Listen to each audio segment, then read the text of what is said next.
Introduction. Forest Meditations, Secrets of the Sages. Friends, seekers, travelers on the path. Welcome to Forest Meditations, Secrets of the Sages, a journey into the heart of the Aranyakas, ancient scriptures brimming with wisdom for a life lived with purpose and peace.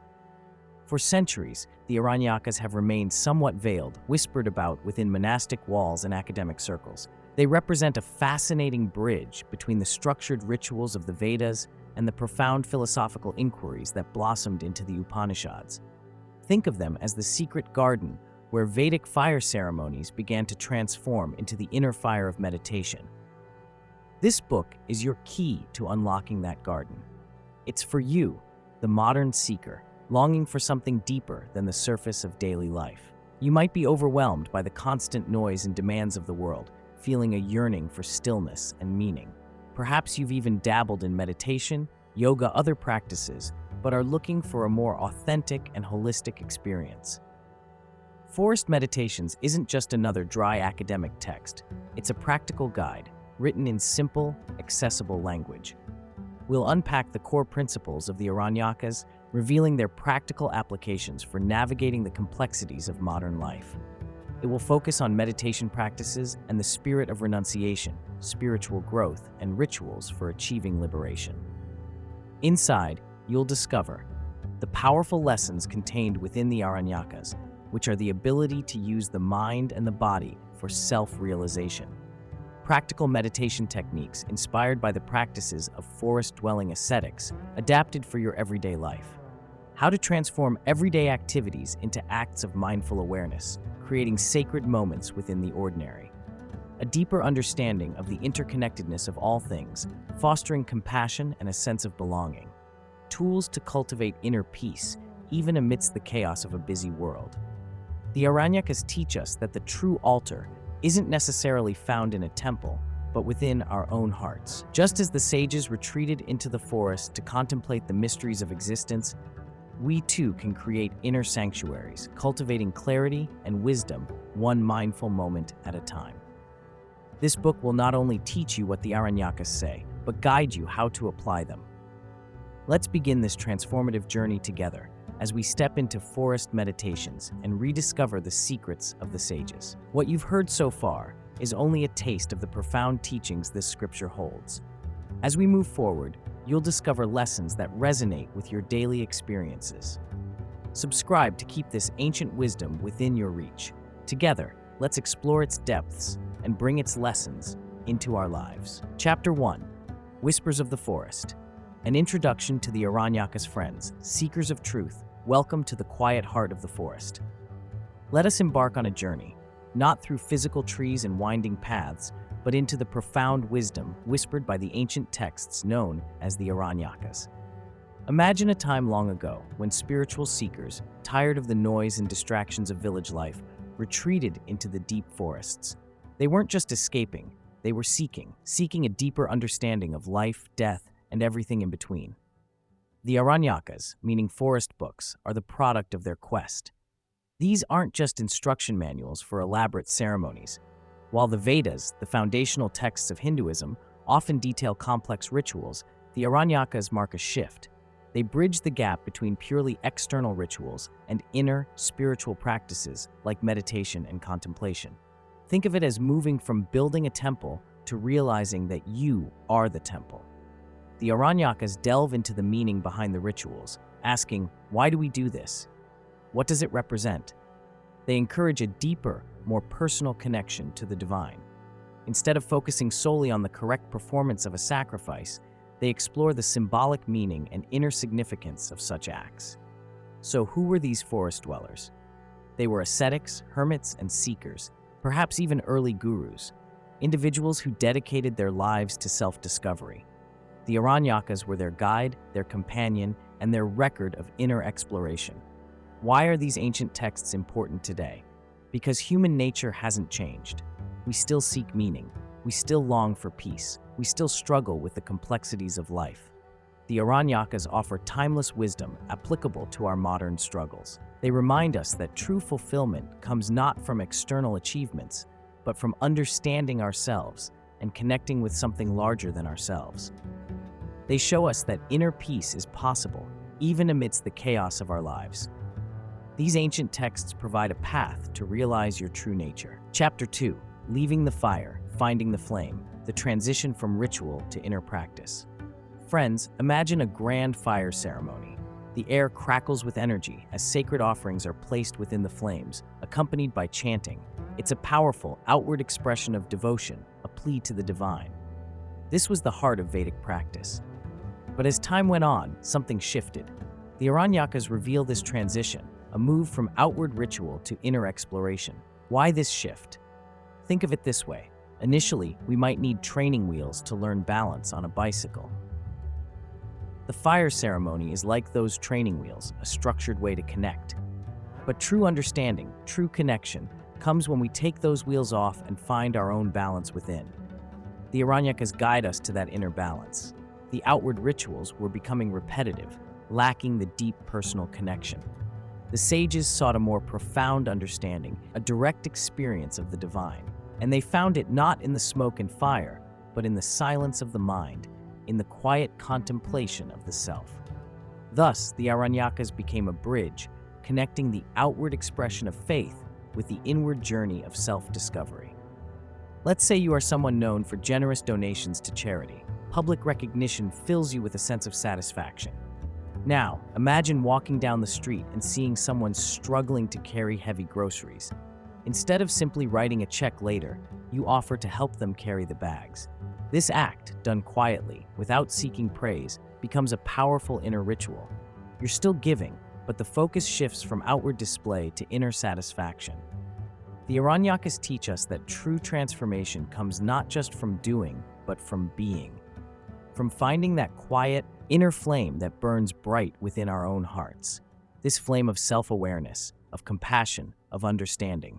This is the legacy of the Aranyakas, a pathway from the external show of fire to the eternal flame within. Chapter 3, The Breath of Brahman, Prana and the Vital Force. Friends, have you ever stopped to truly notice your breath? Not just the fact that you're breathing, but the subtle feeling of air entering and leaving your body? The ancient sages, the seers who walked the forests and composed the Aranyakas, understood that breath isn't just a biological function. It's something far more profound. It's prana. Prana isn't just oxygen. It's the vital energy, the life force that permeates everything. It's the current that animates your body, fuels your mind, and connects you to the universe. Think of it like electricity, invisible, yet essential for powering a light bulb. Prana powers you. The Aranyakas saw prana as an expression of Brahman, the ultimate reality. Each breath is a tiny connection to this cosmic energy. By consciously controlling our breath, pranayama, we can tap into this limitless source and unlock deeper states of awareness. Imagine a dam controlling a river. When the dam is closed, the water is contained, its energy potential untapped. But when the dam is opened, the water flows freely, generating power. Pranayama is like opening the dam within. It allows prana to flow more freely, revitalizing your body and calming your mind. Think about a time when you were stressed. Your breath probably became shallow and rapid. Conversely, when you're relaxed, like lying on a beach, your breath is slow and deep. Our breath is a direct reflection of our inner state. Through pranayama, we can learn to consciously regulate our breath, thereby regulating our inner landscape. Modern yoga and meditation techniques are developed on this ancient wisdom that gives special emphasis on breath. Simple breathing exercises can make a profound difference. Just a few minutes of focused breathing each day can reduce stress, improve sleep, and increase your overall sense of well-being. Experiment with breathing in for 4 counts, holding for 4, and exhaling for 6. Feel the difference? That's prana at work, harmonizing your inner energy. The sages gave it very importance. The Aranyakas teach us that by mastering our breath, we're mastering our life force, bringing us closer to understanding the Brahman within. It's a journey of self-discovery, one breath at a time.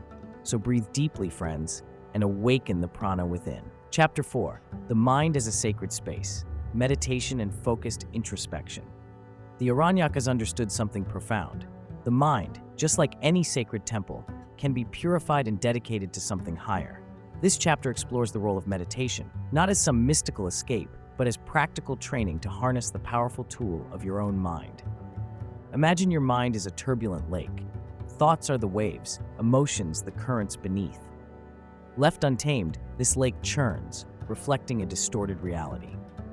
Meditation, in the Aranyakas, is the practice of stilling that lake, allowing you to see clearly.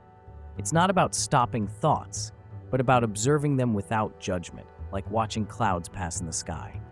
The ancient texts don't offer rigid step-by-step instructions like a modern instruction manual. Instead, they offer guiding principles. The core idea is focused introspection.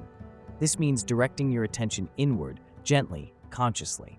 One technique, implied throughout the Aranyakas, is focused attention. Choose a single point of focus. It could be your breath, a simple image, even repeating a simple word or phrase silently. When your mind wanders, and it will, gently guide it back to your chosen focus. Don't beat yourself up. The wandering is the practice. Now let's relate this to your experience. You mentioned how writing this book feels like connecting with the divine will, bringing purpose. That is a form of meditation. You're fully present, your mind focused on a single task, allowing inspiration to flow through you. The Aranyakas teach us that this focused attention can be cultivated in any activity, transforming mundane tasks into spiritual practices. It is like a carpenter who is so immersed in his work of making a chair that he forgets about all his otherworldly issues at that time. And at the end of the day, he finds peace and purpose. Distractions are inevitable. The Aranyakas recognize this. When a thought pulls you away, acknowledge it without judgment. Oh, that's interesting.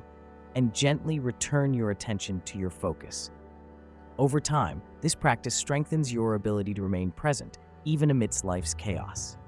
The goal isn't to empty your mind.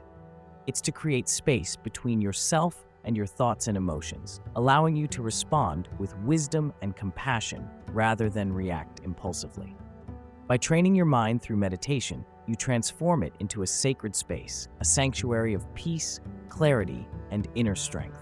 Chapter 5, Symbolism in the Silence, Deciphering the Metaphors. Greetings, seekers of truth.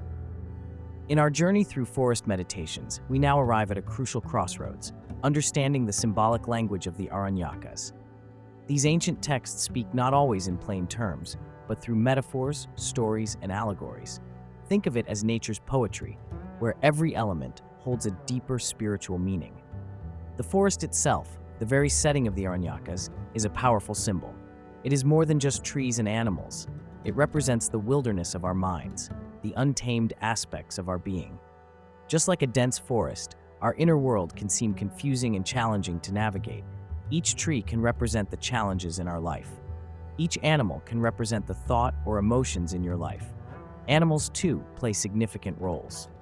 The deer, often found in these texts, is a symbol for alertness, speed, and the beauty of impermanence. Like deer running around the forest, the thoughts running inside our mind cannot be controlled. The elephant symbolizes strength, wisdom, and groundedness. These animals are reflections of aspects of ourselves, our strengths, weaknesses, and potential. If you understand what the animals in your life signify, you can control the direction of your life. Natural phenomena also carry meaning. Darkness, for instance, isn't always negative. While we often associate it with fear or ignorance, it can also represent the unknown, the fertile ground of potential. Often it creates solitude and quiet period in your life, giving opportunity to introspect and find your inner self, like a seed growing in the darkness to become a plant. The sun represents knowledge, enlightenment, and the dispelling of ignorance. Decoding these metaphors is not about finding a single, rigid interpretation. It's about allowing the symbols to resonate within you, to evoke your own understanding. Consider this. What does the image of a flowing river evoke in you? Does it represent the constant change of life, the journey of self-discovery, or the power of persistence? There is no right or wrong answer. Your perception, which is the symbol of purity, guides you. The Aranyakas invite us to engage with these symbols on a personal level, to discover their unique meaning in our own lives. By doing so, we can unlock a deeper understanding of ourselves and the world around us, bridging Vedic principles with our day-to-day reality. Let the silence speak to you, and the symbols reveal their ancient truths. Chapter 6, The Illusion of Separation, Understanding Oneness. Friends, have you ever looked at a vast ocean, each wave seemingly independent, yet all intrinsically part of the same boundless water? The Aranyakas, those profound forest scriptures, whisper a similar truth about ourselves and the universe, the illusion of separation. We often perceive ourselves as individual islands, separate from each other, from nature, from a higher power. We build walls of identity, of me versus them, forgetting the underlying connection that binds us all. But what if this sense of separation is just a trick of the mind, a mirage in the desert of existence? The core of this understanding lies in what we call Advaita, or non-duality. It suggests that beneath the surface of our individual experiences, there exists a single, unified reality. Like countless ornaments crafted from the same gold, we appear distinct, yet share the same fundamental essence. Think of it like this: a tiny seedling, a towering tree, a fallen leaf, seemingly different stages of life, yet they are all expressions of the same tree, the same life force. Similarly, we are all expressions of the same universal consciousness. I remember once being utterly lost and overwhelmed in a crowded street, a sea of anonymous faces. Suddenly, a stranger, seeing my distress, offered me directions and a bottle of water. It was a small act, but in that moment, the wall of separation crumbled. Here was a complete stranger showing immense kindness, a tangible expression of our shared humanity, a profound interconnectedness that transcended our apparent differences. This simple act illustrated the truth. Every act of kindness, every moment of compassion, every shared joy or sorrow reaffirms our inherent connection. Embracing this understanding of oneness isn't about losing our individuality, but about realizing that our individual existence is enriched and deepened by our connection to the whole. It's about recognizing I am is also we are. It's about seeing the divine not just in temples and scriptures, but also in the smile of a child, the blooming of a flower, and the helping hand of a stranger. Chapter 7, The Nature of the Self, Unveiling the Atman. Friends, have you ever felt lost in the whirlwind of life, chasing achievements, defining yourself by your roles, and constantly feeling like something is missing? The Aranyakas, whispered wisdom from ancient forests, offer a profound answer. You are more than your successes, your failures, your job title, or your relationships. You are Atman. Atman, in simple terms, is your true self, the soul. It's the eternal, unchanging essence within you, untouched by the ups and downs of life. It's the silent observer, the unwavering flame that burns steadily even when the winds of change gust fiercely around you. The problem is we often mistake the ego for the Atman. The ego is that part of us that craves recognition, fears failure, and clings to identities. It's the I that says, I am successful, or I am a failure. But these are fleeting states, not your true identity. The Aranyakas urge us to look past this illusion of the ego, to quiet the mind and listen to the deeper truth of the self. Imagine someone who has faced countless setbacks in their career and personal life. They may have lost jobs, relationships, and even their sense of direction. By the world's definition, they might be seen as unsuccessful. But despite all these challenges, they never fail to be kind, to offer a helping hand, or to show compassion to others. This unwavering kindness, this inherent goodness, is a signifier of their Atman. It reveals the true nature of the individual, which is the Atman remains untouched by external circumstances. Their true self shines through despite all the hardships. It demonstrates how Atman is the unchanging, loving essence at the core of their being. Discovering the Atman is not about achieving enlightenment overnight. It's a gradual peeling back the layers of ego, conditioning, and false beliefs. It's about recognizing that the true source of happiness and fulfillment lies not in external validation, but in the inner knowing of who you truly are, your true self, which is your Atman. Chapter 8, Sound and Stillness, the Power of Sacred Mantras. Welcome, Seeker. Within the serene pages of the Aranyakas, a profound understanding of sound emerges, not just as noise, but as a powerful tool for connecting with the divine. We're not just talking about chanting something mindlessly. We are talking about intentional vocalization that takes us beyond the mundane. This chapter explores the transformative power of mantras, sacred sounds, or words, used by forest dwellers to pierce the veil of illusion and touch the eternal. Think of a tuning fork. When struck, it vibrates at a specific frequency. That vibration spreads, causing other objects tuned to the same frequency to resonate. Mantras, spoken or thought with intention, work similarly. They are potent sonic formulas, each carrying a precise vibrational energy that aligns our inner world with higher states of consciousness. Consider the most fundamental mantra, Om. It's often described as the sound of creation, the sound of the entire cosmos itself. Chanting Om isn't simply repeating a word, it's an invitation to resonate with the underlying vibration of the universe. Every time we utter the sound Om, we establish direct contact with cosmos and invite it to vibrate within our inner world. The Aranyakas emphasize that mantras aren't mere words, they are conduits, channels which carry and amplifies energy. Just as a river carves a path through stone, constant repetition of a mantra carves a pathway in our minds to the divine. Mantras can still the mind, like a gentle lullaby soothing a restless child. This allows for deeper focus and introspection, leading to profound insights. However, the goal isn't just repetition. It's about feeling the mantra's essence, understanding its significance, and allowing its vibration to purify and transform you from within. We use mantras and we connect with the surrounding nature. Chapter 9. Living a life of detachment, finding freedom from desire. The Aranyakas, those ancient whispers from the forest, offer a radical path, freedom through detachment. What's this elusive detachment everyone talks about? It's not about selling all your belongings and living in a cave, unless that's genuinely your calling. It's about freeing yourself from the need for things and approval. It's about cultivating vairagya, a serene indifference to the fleeting nature of worldly pleasures. Think of your favorite dessert. Delicious, right? Enjoy it. But are you a slave to it? Does your happiness hinge on that single piece of cake? If so, you're attached. Detachment says, this is nice, but its absence won't shatter me. The Aranyakas teach us that true happiness isn't found in possessions, relationships, or achievements, but within ourselves. When our sense of worth relies on external validation, we're constantly chasing something, always anxious about losing it. This breeds suffering. Consider giving away old clothes you no longer wear. The initial feeling might be a pang of sentimentality, but then a lighter feeling replaces it, a sense of relief and generosity. That selfless act is deeply fulfilling, much more lasting than the temporary boost of wearing a new branded clothes for show-off. This is the essence of detachment, not denying joy, but finding joy that isn't dependent on external factors. It's about training ourselves to find satisfaction and peace internally, regardless of circumstances. Detachment also means accepting that everything changes. Relationships, jobs, even our own bodies are in constant flux.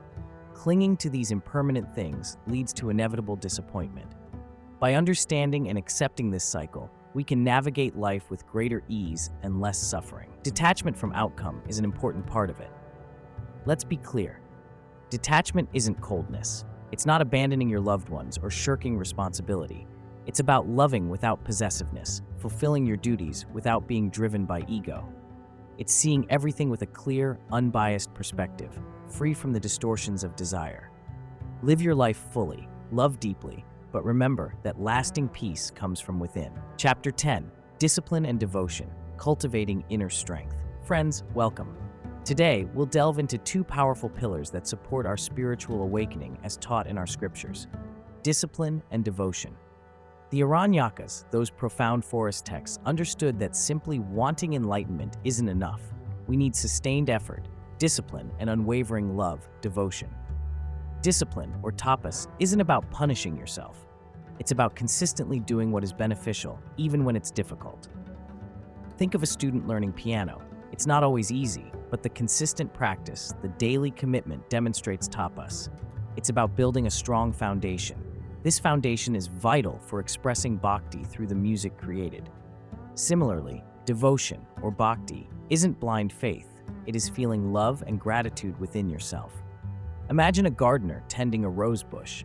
They nurture it, protect it, and genuinely admire its beauty. This love and care is bhakti. It's a genuine connection to something larger than ourselves. The Aranyakas show that discipline provides the structure, while devotion fuels the journey with the flame of love, joy, and peace. Together, they create inner strength. Without discipline, our devotion becomes sentimental and lacks the foundation for transformation. Without devotion, discipline becomes rigid and joyless, like a machine. Consider this. You decide to meditate daily. That's discipline. But if you approach it with a sense of obligation, it becomes a chore. However, if you meditate feeling grateful for the opportunity to connect with your inner self, to find peace within, that's devotion, transforming your discipline, making it joyful. Cultivating both is essential. Start small. Choose one area of your life where you want to grow, be it meditation, exercise, or a creative pursuit. Commit to it with love and with sincere feeling, and you will see the seeds of inner strength begin to sprout, blossoming into a life of purpose and joy, a life guided by the wisdom of the forest. Chapter 11, The Guru Within, Finding Your Inner Guide. Friends, have you ever felt a tug in your heart, a quiet knowing that guides you even when the world screams otherwise? The Aranyakas, those ancient forest texts, whisper about this very thing, the Guru residing within each of us. Think of them as ancient navigational maps. They emphasize having external guides or teachers along with finding the inner Guru, not to replace, but to supplement. We get so caught up in seeking answers outside ourselves that we forget to listen to the wisdom already present within. What does this inner Guru sound like? It's not a booming voice, but a gentle, persistent nudge. It's the feeling of rightness when you choose compassion over anger, honesty over deception. Remember that time you helped a stranded motorist, even though you were late for an important meeting? That feeling of satisfaction, of alignment, that's your inner Guru speaking. The Aranyakas encourage us to cultivate this inner wisdom through introspection, meditation, and mindful living. It's about creating space for the quiet voice to be heard. Start with 5 minutes a day. Sit in silence, breathe deeply, and simply observe your thoughts without judgment. Let them flow like clouds in the sky. This helps discern the voice of ego from the voice of true wisdom. Ego pushes us towards selfish desires and often speaks loudly, full of fear and anxiety. The inner Guru speaks softly, with love, compassion, and understanding. You can also find your inner Guru through exploring your own likes and dislikes. Doing things that spark that inner joy, the things that make you come alive, are all parts of the journey. By finding those inner moments joy, you'll feel like you've met a wise old friend and mentor, the teacher within. Chapter 12, The Cycle of Karma, Understanding Cause and Effect. Friends, seekers of truth, welcome. Today we delve into a concept often misunderstood, frequently feared, karma. The Aranyakas, those ancient forest texts, offer a unique perspective, guiding us away from fear and towards understanding. Forget the image of a vengeful cosmic accountant keeping score of your every action. The Aranyakas reveal karma not as punishment, but as a fundamental law of the universe, as intrinsic as gravity. It's simply the principle of cause and effect played out on the stage of our lives. Think of it this way. If you plant an apple seed, what do you expect to grow? An orange tree? Of course not. You expect an apple tree. This is karma in its simplest form. Our actions, our thoughts, our very intentions are seeds we plant. They inevitably sprout and bear fruit, shaping our experiences and our future. The good news is, this empowers us. We are not puppets of fate, helplessly tossed around. We are active participants in creating our reality. Each choice is a seed. Plant seeds of kindness, compassion, and integrity, and you will reap a harvest of joy, connection, and peace. Plant seeds of negativity, anger, and selfishness, and you will inevitably face the consequences. The Aranyakas urge us to observe our own actions, to become aware of the seeds we are sowing. Are you spreading gossip, nurturing resentment, or creating division? These seeds will undoubtedly yield bitter fruit. Conversely, are you practicing patience, offering help to those in need, or striving for inner peace? These seeds will blossom into positive experiences. Karma isn't about receiving a reward or punishment from some external force. It's about learning. It's about evolution.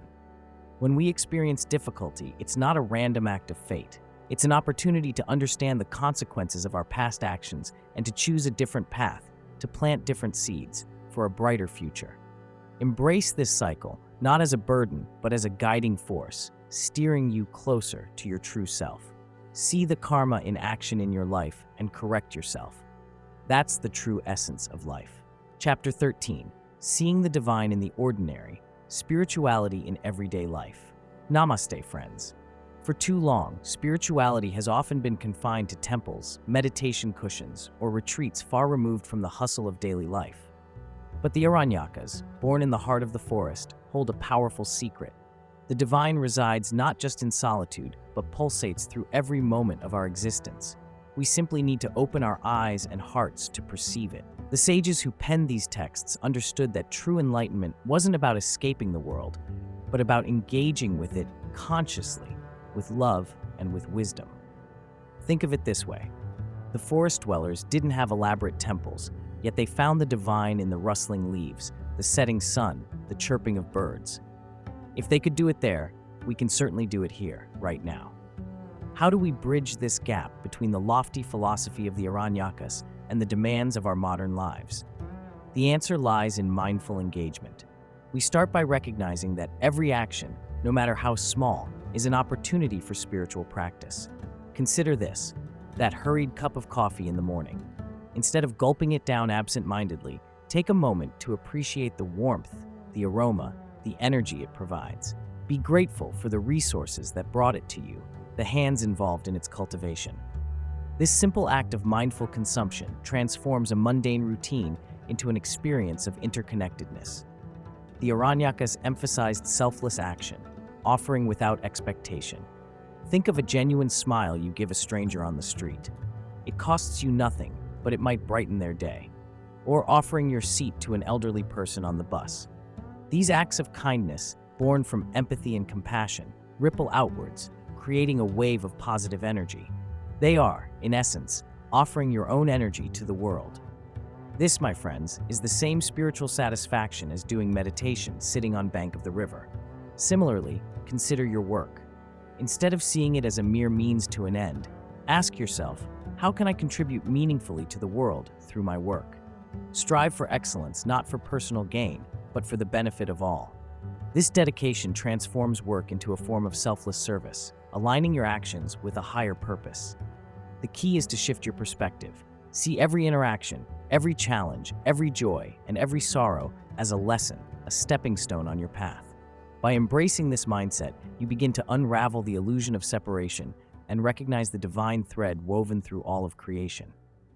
The Aranyakas teach us that the world is, in fact, Brahman manifested. We are surrounded by divinity. Let us open our eyes and see it. Chapter 14, The Forest Within, Creating Your Own Sacred Space. Friends, brothers and sisters, wanderers on this path of self-discovery, have you ever yearned for the peace of a secluded forest, the quiet wisdom of ancient trees? The Aranyakas, our guides, tell us that the deepest sanctuary isn't a place, but a state. It's the forest within. Think of someone stressed, caught in traffic. Their mind races, frustration mounts.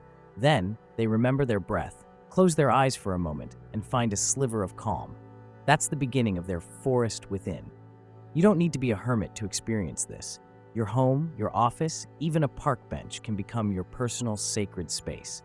It starts with intention and practice. First, dedicate a space, even a small corner. Cleanse it with positive thoughts. Perhaps a simple ritual like lighting a candle or arranging flowers. This acts as a symbol, a trigger for your mind to shift gears. Next, cultivate silence.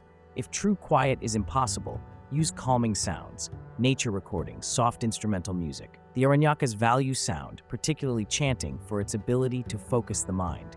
You can use a sound or simple chant to invoke an inner peace. Then practice meditation of silence daily. Even a few minutes can create wonders for you. Another powerful tool is visualization.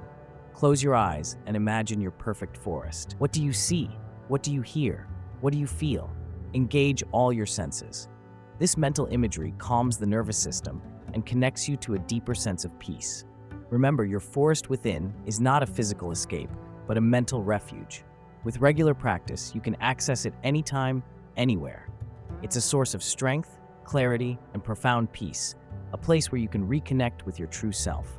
It's the gift of the Aranyakas, waiting to be unwrapped within. Chapter 15, A Journey Without End, Continuing the Path of Self-Discovery. My friends, fellow travelers on this incredible path, we arrive at what seems like the end, but in truth is merely a bend in the road. The Aranyakas teach us that spirituality isn't a destination, a a summit to be conquered, but a continuous, unfolding journey of self-discovery. Think of it like learning a musical instrument. You might master the basic chords, play a few simple tunes, but the true musician never stops practicing, never stops learning. They delve deeper into music theory, experiment with new techniques, and strive for ever greater expression. Similarly, our exploration of the self never truly concludes. We unearth layers of understanding, peel back illusions, only to reveal new depths waiting to be plumbed. The Aranyakas, in their profound wisdom, remind us that stagnation is the enemy of spiritual growth. So, how do we keep moving forward? The answer lies in consistent practice, self-reflection, and unwavering dedication. Practice the meditations and techniques we've explored. Even 5 minutes of mindful breathing each day can be a profound act of self-compassion and awareness. Make it a daily commitment. Self-reflection is key. Take time each day, maybe before sleep, to consider your actions, your thoughts, your emotions. Ask yourself, was I truly present today? Did I act with kindness? What can I learn from my mistakes? This honest introspection is the fuel for our growth. And finally, maintain your dedication. Life will throw challenges your way. Doubts will creep in, but hold fast to your commitment. Remember the wisdom you've gained, the insights you've discovered. Like a sturdy tree weathering a storm, you can bend, but you will not break. The ultimate journey is not a destination, but the journey ends when you achieve union with divine. The whispers of the forest, the Aranyakas, will continue to guide you. Let their ancient wisdom be a constant source of inspiration as you navigate the ever-evolving landscape of your inner world. The journey never truly ends until we merge with the divine, achieving complete and ultimate union. Until then, keep walking, keep seeking, and keep growing. Your truest self awaits.